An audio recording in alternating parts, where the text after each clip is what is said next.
Dahil sa kabi-kabilang protesta laban sa anti-cybercrime law na umano'y hindi dumaan sa tamang konsultasyon, isang panukalang inihain sa Senado na naglalayong bigyan ng boses ng publiko sa paggawa ng mga batas. At sa ilalim po nito, maaaring magpadala ng mga komento o opinyon ng taong bayan sa pamamagitan ng email bago po maisabatas ang anumang panukala. Balita natin ni Ivan Mayrina. Sigaw po natin!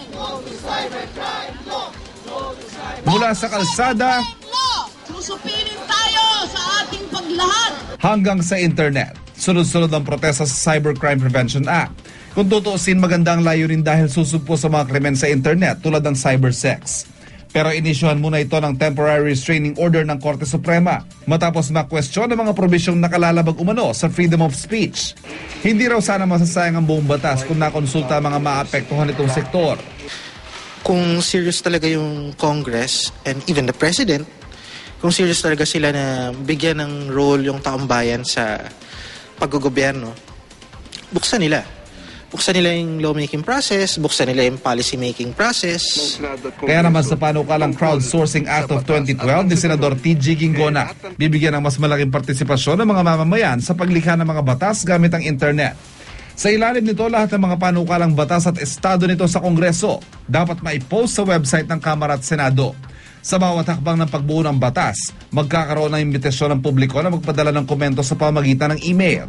At bago lagdaan ng Pangulo, may 5 araw daw pwede magkomento online ang publiko. Kung pangangalap lang ng opinyon ng publiko, maganda raw ang intensyon ng batas ayon kay Professor Prospero de Vera ng UP College of Public Administration. Pero paano kung makabagal pa ito sa usad pagunang paggawa ng mga batas? What if 10 different individuals come up with 10 different ways on what a bill should contain? Who's going to decide which of these views or which of these positions are going to be incorporated in the bill? So finding consensus in the language of the bill itself would be problematic. Kahit wala pa ang batas, trabaho naman daw talaga ng mga mambabatas na alamin ang saloobin ng publiko sa kanilang panukala kahit yung mga walang access sa internet. I would rather have representatives who go down regularly to their constituents and consult with them and empower them locally at the grassroots level. Kanya-kanyang opinyon naman ang ilan kong nakausap. Makisali sa diskusyon sa Kongreso at Senado? Hindi. Bakit ayaw mo? Hindi naman ako gaano marunong magsalita eh. Hindi, sa internet lang. Magsusulat ka, susulatan mo yung senador mo, yung congressman mo. Hindi rin ako marunong. Kapwa Pilipino tayo eh.